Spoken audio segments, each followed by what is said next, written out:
এই ঘাস ফড়িংকে কে খাচ্ছে? ব্যাঙ খাচ্ছে। ব্যাঙকে কে খাচ্ছে? সাপ খাচ্ছে। সাপকে কে খাচ্ছে? বাজ পাখি খাচ্ছে। দ্বাদশ শ্রেণী তথা উচ্চ মাধ্যমিক পরীক্ষার্থীরা, এই মুহূর্তে আমি তোমাদের সামনে কথা বলতে আসলাম তোমাদের দ্বাদশ শ্রেণীর ভূগোল। এই ভূগোলের মধ্যে নিউ সিলেবাসের 3rd সেমিস্টারের জন্য দেখো ইউনিট 5, এই ইউনিট 5 এর মধ্যে থাকছে তোমাদের কিন্তু দেখো জীবমণ্ডল। এই জীবমণ্ডলে কিন্তু আজকে ডে 4 চলছে, অর্থাৎ এই ডে 4 হলো লাস্ট, মানে জীবমণ্ডলের ক্ষেত্রে লাস্ট ভিডিও। এর পরের ভিডিওগুলো অবশ্যই পাবে। তবে এই মুহূর্তে তোমরা যেটি দেখতে পাচ্ছ সেটা কিন্তু বায়োস্ফিয়ার জীবমণ্ডল। এই জীবমণ্ডলের মধ্যে তোমাদের রয়েছে ইউনিট 5 ডে 4।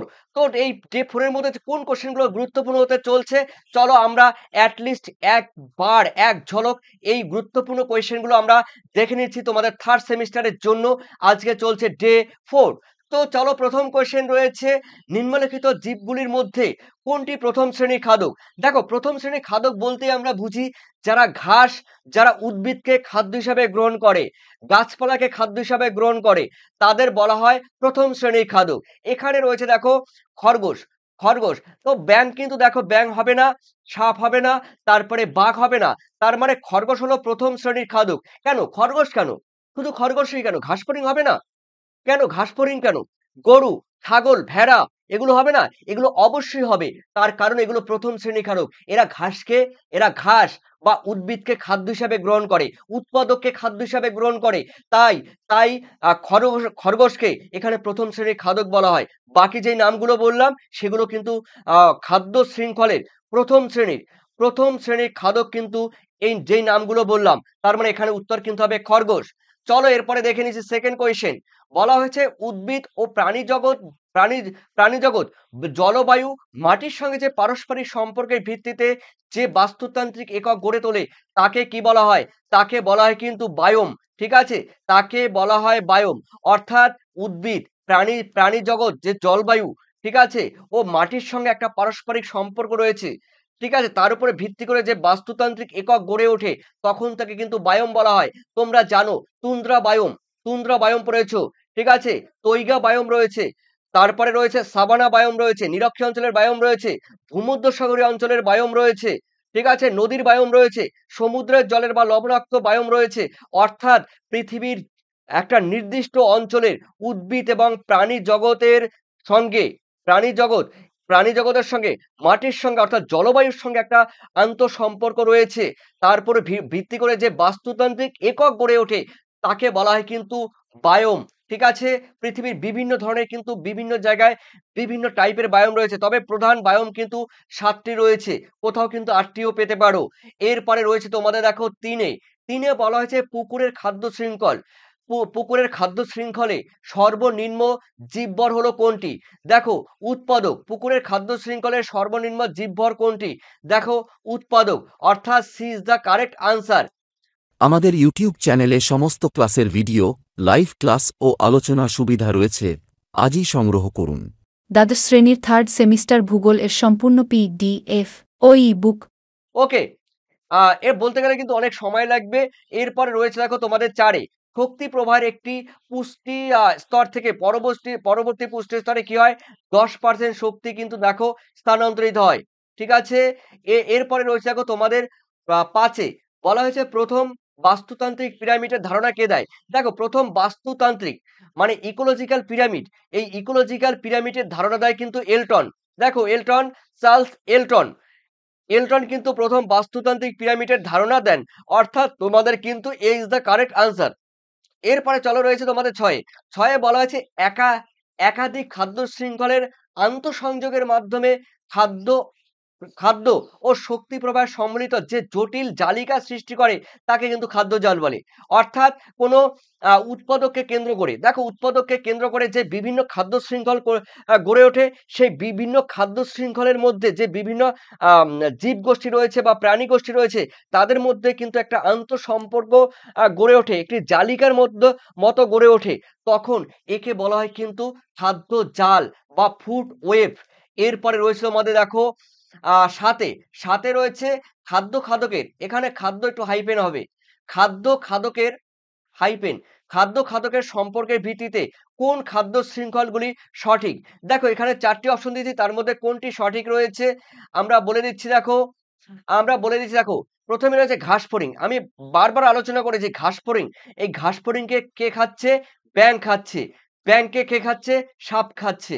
সাপকে কে খাচ্ছে? বাজ পাখি খাচ্ছে। বাজ পাখিকে কে খাচ্ছে? শিকারী শিকারী খাচ্ছে। ঠিক আছে? তার মানে কিন্তু বাকি কিন্তু রয়েছে, দেখে নিচ্ছি। বাকি। কুকুর রয়েছে দেখো, সেকেন্ড কুকুর রয়েছে, কৃমি রয়েছে, বিয়োজক রয়েছে, পরজীবী রয়েছে। এটা কিন্তু হবে না। কখনো কুকুরের মানে কুকুরকে মানে কৃমির দেহে কিন্তু কখনো কুকুর থাকে না। ঠিক আছে? বা বিয়োজক কখনো কিন্তু আ এই কৃমির উপর ডিপেন্ড করে না। অর্থাৎ এখানে কিন্তু আ পচা জৈব পদার্থ রয়েছে, ছত্রাক রয়েছে, আর মৃতজীবী খাদ্য শৃঙ্খল রয়েছে। দেখো এখানে কিন্তু সম্পর্কের ভিত্তিতে এখানে যা রয়েছে, পচা জৈব পদার্থ হবে না। পচা জৈব পদার্থকে কে খাচ্ছে? আ ছোট মাছ। ছোট মাছকে কে খাচ্ছে? বড় মাছ। তার মানে এই ক্ষেত্রে হবে না। তারপরে এখানে রয়েছে দেখো শ্যাওলা রয়েছে। শ্যাওলার পরে শ্যাওলাকে ছোট মাছ খাচ্ছে, বড় মাছ খাচ্ছে। স্থলভাগের খাদ্য শৃঙ্খল, এটা হবে না। এটা কিন্তু জলজ বাস্তুতন্ত্র। তার মানে উত্তর কিন্তু হবে তোমাদের A is the correct answer। এটা কিন্তু A হবে। ঠিক আছে? অর্থাৎ A is the correct answer। ঘাসফড়িং, ব্যাঙ, সাপ, বাজ পাখি, শিকারীজীবী খাদ্য শৃঙ্খল। এরপরে দেখে নিচ্ছি তোমাদের ৮ এ। ৮ এ বলা হচ্ছে সবুজ উদ্ভিদ সালোক সংশ্লেষের প্রক্রিয়ায় আলোক শক্তিকে যে রাসায়নিক শক্তিতে রূপান্তরিত করে তাকে কিন্তু বলা হয় মোট প্রাথমিক উৎপাদক। অর্থাৎ তোমাদের D is the correct answer, মোট প্রাথমিক উৎপাদক। এরপরে রয়েছে ৯। ৯ এ বলা হয়েছে পূর্ববর্তী খাদ্য স্তরে শক্তি ব্যবহার হওয়ার পর পরবর্তী খাদ্য স্তরের জন্য যে আহ, যে শক- যে পরিমাণ শক্তি পড়ে থাকে তখন তাকে কি বলে? তখন তাকে বলা হয় নিট এনার্জি। দেখো প্রকৃত প্রকৃত প্রকৃত শক্তি। হ্যাঁ, অর্থাৎ প্রকৃত শক্তি C is the correct answer. C is the correct answer. প্রকৃত শক্তি, এখানে আমি কি বললাম? তার মানে প্রকৃত শক্তি হবে তোমাদের। Okay, C is the correct answer. এরপরে চলো তোমাদের রয়েছে ১০ এ। ১০ এ কি বলেছে দেখে নিচ্ছি। ক স্তম্ভের সঙ্গে তোমাদের খ স্তম্ভ মেলাতে হবে। কতে রয়েছে বাস্তুতন্ত্রের উপাদান রয়েছে, খতে রয়েছে বৈশিষ্ট্য। দেখো উৎপাদক, উৎপাদক আমরা জানি কি? দেখো উৎপাদক আমরা জানি সবুজ জীবগোষ্ঠী খাদ্য হিসাবে গ্রহণ করে। মৃত জীবগোষ্ঠী থেকে খাদ্য আহ মৃত মৃত জীবগোষ্ঠী থেকে শক্তি সংগ্রহ করে, এটা হবে না।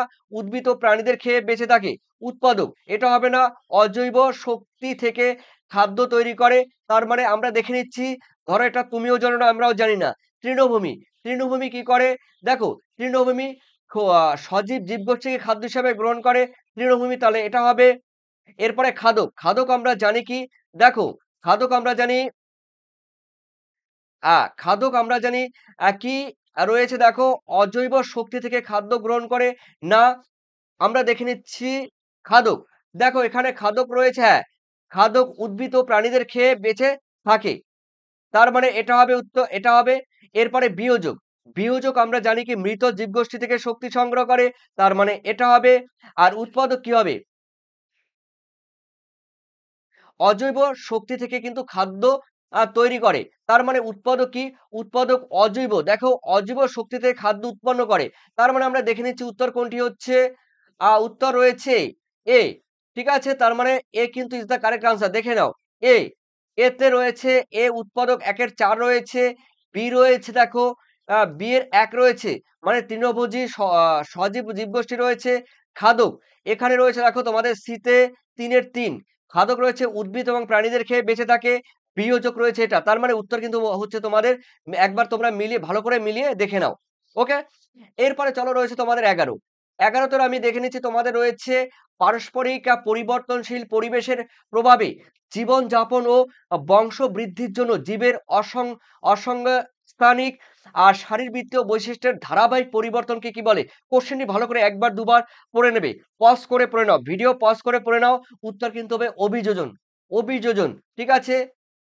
পরিবেশের সঙ্গে খাপ খেয়ে নেবে, শারীরবৃত্তীয় বা অঙ্গ সংস্থানিক বা শারীরবৃত্তীয় বৈশিষ্ট্যের ধারাবাহিক পরিবর্তন ঘটবে, মানে পরিবেশের সঙ্গে খাপ খাইয়ে নেবে, তাকে বলা হয় অ্যাডাপ্টেশন বা অভিযোজন।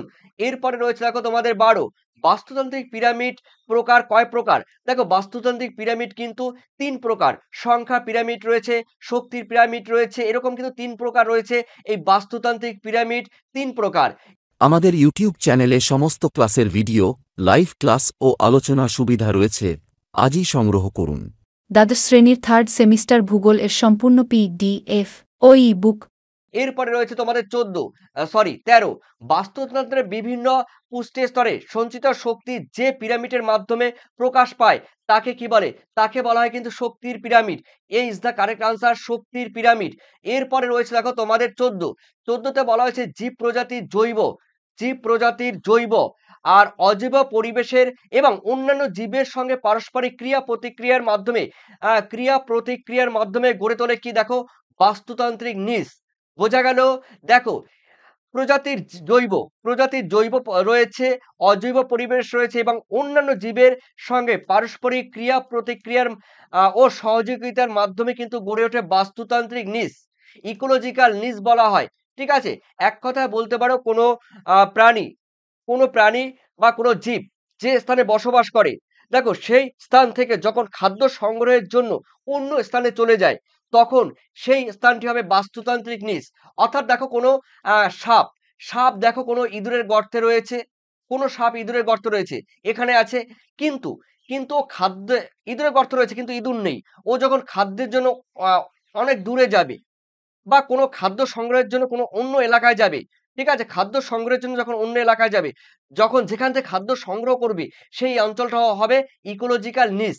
ওকে, এরপরে রয়েছে দেখো তোমাদের 15তে রয়েছে জীবদেহের রাসায়নিক পদার্থের ক্রমবর্ধমান সঞ্চয়কে কি বলা হয়? দেখো জৈব বিবর্ধন বলা হয়, অর্থাৎ এই ইজ দ্য কারেক্ট আনসার। এরপরে রয়েছে দেখো তোমাদের 16তে রয়েছে একই জিনগত বৈশিষ্ট্য সম্পন্ন জীবের সমাহারকে কি বলা হয়? একই বলেছে, দেখো একই জিনগত বৈশিষ্ট্য সম্পন্ন জীবের কি বলা হয়? দেখো জিনগত একই হবে কিন্তু জিনগত, তখন তাকে বলা হয় কিন্তু প্রজাতি, অর্থাৎ উদ্ভিদ প্রজাতি। ধরো উদ্ভিদ প্রজাতি মানে একটি প্রজাতি হবে, ঠিক আছে, এখানে একই প্রজাতি বলেছে, একই প্রজাতি জিনগত হলে কিন্তু হবে মানে একই জিনগত হলে কিন্তু হবে প্রজাতিগত বৈশিষ্ট্য, অর্থাৎ তোমাদের কিন্তু ডিস দ্য কারেক্ট আনসার। এরপরে দেখে নিচ্ছি তোমাদের 17, বাস্তুতন্ত্রের সমুদ্রের বাস্তুতন্ত্র। দেখো আমরা জানি সমুদ্রের বাস্তুতন্ত্র কোন পিরামিডের উদাহরণ? তোমাদের একটা ভিডিওতে কিন্তু আমি বলেছিলাম উল্টানো বাস্তুতন্ত্র, বিপরীত বা দেখো বিপরীত, আমি বলে দিচ্ছি, দেখো বিপরীত বাস্তুতন্ত্রের কিন্তু উদাহরণ মানে উল্টানো। আমরা জানি ন্যাচারাল কি পিরামিড এরকম হয়, ঠিক আছে, উল্লম্ব বা ঊর্ধ্বমুখী হয়, কিন্তু এই সমুদ্রের বাস্তুতন্ত্রের পিরামিডের ক্ষেত্রে বেশিরভাগ ক্ষেত্রে দেখা গেছে পিরামিড উল্টানো। এই উল্টানো বা বিপরীত, এই বিপরীতমুখী হওয়ার কিন্তু পেছনে কারণ রয়েছে। এরপরে রয়েছে দেখো তোমাদের 18তে বলা হয়েছে পরজীবী খাদ্য শৃঙ্খলের বৃহত্তর জীবদেহ থেকে দেখো পরজীবী খাদ্য শৃঙ্খল যে রয়েছে সেই পরজীবী খাদ্য শৃঙ্খলে বৃহত্তর জীবদেহ থেকে যখন পুষ্টি সংগ্রহ করে ক্ষুদ্র ক্ষুদ্রতর জীব পরিচিত হয় কি নামে? দেখো পরজীবী নামে।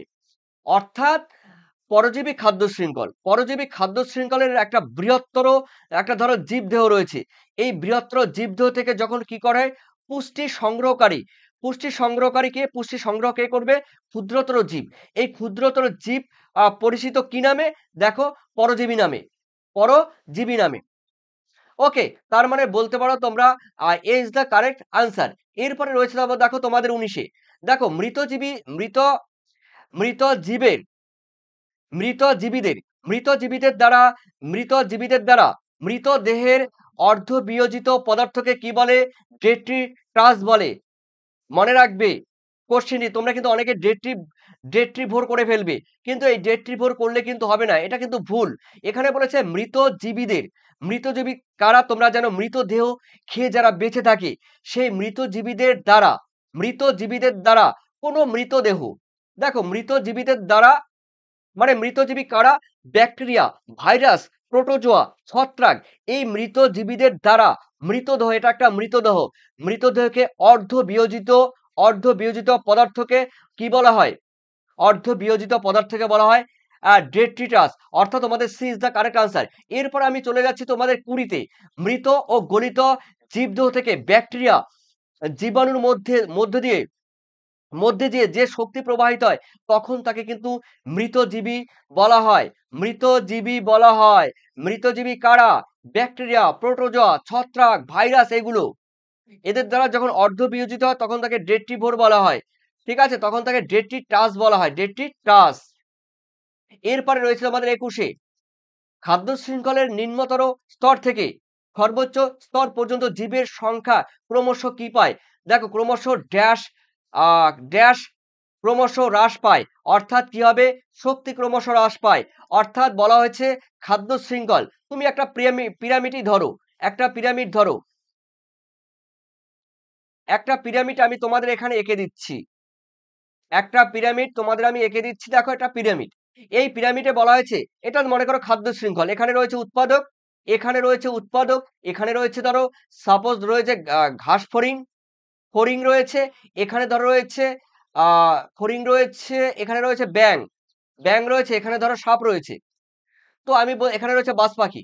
তো আমি বলতে চাইছি এটাই, যে খাদ্য শৃঙ্খল, এই খাদ্য শৃঙ্খলের যখন নিচের স্তর থেকে যখন উপরের দিকে যাবে তখন কিন্তু জীবের সংখ্যা আর ড্যাশ ক্রমশ হ্রাস পাবে, জীবের সংখ্যাও কমে যাবে, আর শক্তিও কিন্তু কমে যাবে।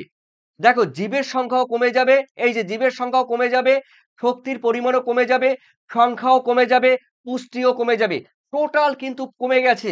তাই দেখো, উপরের ভাগটা কিন্তু সরু হয়েছে, সবকিছু কমতে কমতে কিন্তু উপরের দিকে গেছে। ঠিক আছে, তার মানে জীবের সংখ্যা আর রয়েছে শক্তি, আর শক্তি, পুষ্টি, দেখো ভূমিভাগে সব থেকে বেশি থাকে। তাই ভূমির অঞ্চলটা কিন্তু চওড়া, ভূমি কিন্তু চওড়া।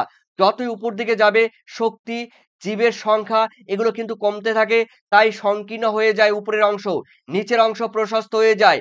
আমাদের ইউটিউব চ্যানেলে সমস্ত ক্লাসের ভিডিও, লাইভ ক্লাস ও আলোচনা সুবিধা রয়েছে। আজই সংগ্রহ করুন। দ্বাদশ শ্রেণীর থার্ড সেমিস্টার ভূগোল এর সম্পূর্ণ PDF ও ই-বুক। এরপরে রয়েছে তোমাদের 22, বাস্তুতন্ত্রে ড্যাশ ক্ষতিগ্রস্ত হলে পুষ্টি বা শক্তি প্রবাহ বিঘ্নিত হয়। দেখো, বাস্তুতন্ত্রে যদি উৎপাদক ক্ষতিগ্রস্ত হয় তখন কিন্তু পুষ্টি এবং শক্তি প্রবাহ কিন্তু বিঘ্নিত হবে।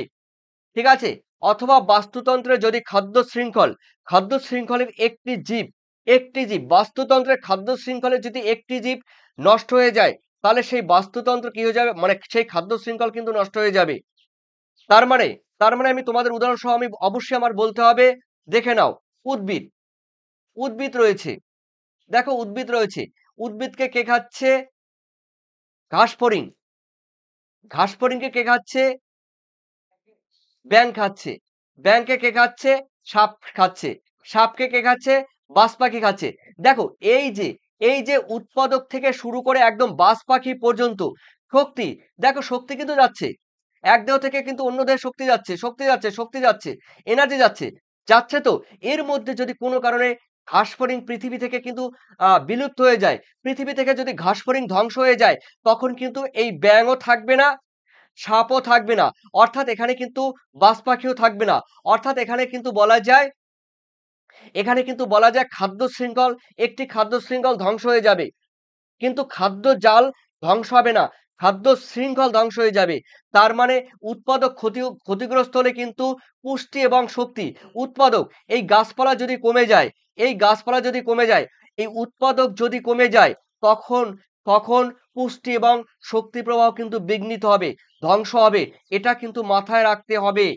এরপরে রয়েছে 23-এ বলা হয়েছে যে খাদ্য শৃঙ্খল বিয়োজক স্তর থেকে শুরু করে, মানে কি বলেছে, যে খাদ্য শৃঙ্খল বিয়োজক স্তর থেকে শুরু করে তাকে কি বলা হয়? বিয়োজক মানে বুঝতেই পারছো, পচা গলিত পদার্থ যেগুলো রয়েছে সেই বিয়োজক স্তর থেকে যখন শুরু করে তখন তাকে কিন্তু বলা হয় ডেট্রিটাস খাদ্য শৃঙ্খল। অর্থাৎ তোমাদের কিন্তু বলা হয় এ ইজ দ্য কারেক্ট আনসার। এরা কিন্তু মৃতদেহ থেকে খেয়ে বেঁচে থাকে। মৃতদেহ থেকে পুষ্টি রস সংগ্রহ করে বেঁচে থাকে এই বিয়োজকরা। তার মানে ডেট্রিটাস, প্রোটোজোয়া, ব্যাকটেরিয়া, ভাইরাস। এরপরে রয়েছে দেখো তোমাদের 24 ট্রপস। ট্রপস হলো একটি কি ভাষা? দেখো ট্রপস কিন্তু একটি গ্রিক ভাষা। ট্রপস কথার মানে কিন্তু খাদ্যের যোগান। ট্রপস কথার মানে হলো খাদ্যের যোগান। এটি কিন্তু গ্রিক শব্দ। এরপরে রয়েছে দেখো তোমাদের 25 25 রয়েছে দেখো খাদ্য শৃঙ্খল। একটি খাদ্য শৃঙ্খল কথাটি প্রথম ব্যবহার করেন কে? বিজ্ঞানী। দেখো খাদ্য শৃঙ্খল কথাটি, এই খাদ্য শৃঙ্খল বা ফুড চেইন, দেখো এই ফুড চেইন বা খাদ্য শৃঙ্খল কথাটি প্রথম ব্যবহার করে কিন্তু দেখো আল জাহিসকে। দেখো আল জাহিস বিজ্ঞানী যে রয়েছে, সেই আল জাহিস কিন্তু এই খাদ্য শৃঙ্খল কথাটি প্রথম ব্যবহার করে। ওকে, পরবর্তীকালে অন্যান্য জীববিজ্ঞানীরা এটি করেছে। এরপরে রয়েছে দেখো তোমাদের লাস্ট কোয়েশ্চেন, বাস্তুতন্ত্রের শক্তি প্রবাহ রূপান্তরিত হয়ে এক দেহ থেকে যখন অন্য দেহে স্থানান্তরিত হয় তখন তাকে কিন্তু শক্তি প্রবাহ বলে। এই শক্তি প্রবাহ কাকে বলে আমি প্রথমে বলেছিলাম ফার্স্টে, আর এখনো বলছি। বাস্তুতন্ত্রে সৌরশক্তি যখন কি করে বলতো, উদ্ভিদ তার দেহে ক্লোরোফিলের সাহায্যে খাদ্য তৈরি করে। সেই খাদ্য প্রথম শ্রেণীর খাদক, দ্বিতীয় শ্রেণীর খাদক, তৃতীয় শ্রেণীর খাদক, সর্বোচ্চ শ্রেণীর খাদকের শক্তি কি হয়? প্রবাহিত হয়। এটি কিন্তু এক উৎপাদক মানে উৎপাদক থেকে একদম সর্বোচ্চ খাদকের দেহে শক্তি কি হয় বলতো? প্রবাহিত হয়। কখনো এই সর্বোচ্চ খাদক উৎপাদকের দেহে ফিরে আসবে না। হ্যাঁ, কখনো সর্বোচ্চ খাদক উৎপাদকের দেহে আর ফিরে আসবে না। তাই শক্তি প্রবাহ সবসময় একমুখী। ঠিক আছে? তার মানে শক্তির এই স্থানান্তর হওয়াকে বলা হয় কি? শক্তি প্রবাহ। ওকে, এই ছিল তোমাদের গুরুত্বপূর্ণ ভিডিও। তবে যারা পিডিএফ নেবে, একদম পিডিএফ ফাইনাল পরীক্ষার জন্য 7890404016 এই নাম্বারে কিন্তু তোমাদের হোয়াটসঅ্যাপ করতে হবে। আর এই হোয়াটসঅ্যাপ করলে তোমরা এখান থেকে পিডিএফ পেয়ে যাবে। আর এখান থেকে পিডিএফ কিন্তু তোমরা জেরক্সের দোকানে ফটোকপি করে নিতে পারবে, অর্থাৎ জেরক্স দোকান বা ফটোকপি তোমরা করে নিতে পারবে, তোমাদের কোনো প্রবলেম নেই। আর হোয়াটসঅ্যাপে ডাউনলোড হবে, সেই হোয়াটসঅ্যাপের সেই পিডিএফ নিয়ে তোমরা জেরক্সের দোকানে গেলে কিন্তু তোমরা পিডিএফ ডাউনলোড করে নিতে পারবে, ওখান থেকে তোমরা পড়তে পারবে। আর বাকি ভিডিওগুলো কিন্তু তোমরা ডেসক্রিপশন লিঙ্ক থেকে দেখে এসো। আর অবশ্যই তোমরা কিন্তু প্লে লিস্টে সেই ভিডিওগুলো পেয়ে যাবে। আর ভালো থেকো, সুস্থ থেকো, তোমাদের মূল্যবান কমেন্ট সেকশনে জানিয়ে দিও। আর যারা নতুন আছে অবশ্যই লাইক, সাবস্ক্রাইব, কমেন্ট করে দিও। পারলে তোমাদের বন্ধু বান্ধবদের কি করো, লিঙ্কটা শেয়ার করে তাদের ভিডিও দেখতে সাহায্য করো। আর ভালো থেকো। Thank you. বাই।